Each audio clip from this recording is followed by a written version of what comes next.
কেমন আছো বন্ধুরা? আগের একটা ভিডিওতে তোমাদেরকে আমি বলেছিলাম আমাদের সবজি চাষ ছাড়াও কিন্তু ফুলের চাষ হয়।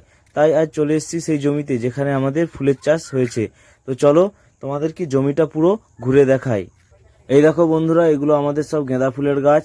গোটা জমি জুড়ে হয়তো ফুলের চাষ হয়নি, কিন্তু যতগুলো লাগানো রয়েছে তাতে কিন্তু মোটামুটি ভালোই ফুল হয়েছে। এবার এইদিকে দেখো গাছে কত ফুল হয়েছে, আর ওদিকে কিন্তু সব ধান চাষ হয়েছে। এছাড়াও কিন্তু আমাদের আখ গাছ রয়েছে, লেবু গাছ, কলা গাছ, পেয়ারা গাছ, আম গাছ, সব গাছ কিন্তু ওইদিকে রয়েছে। তো বন্ধুরা, এই হলো আমাদের জমি যেখানে ফুলের চাষ সহ বিভিন্ন ধরনের ফলের গাছও লাগানো রয়েছে।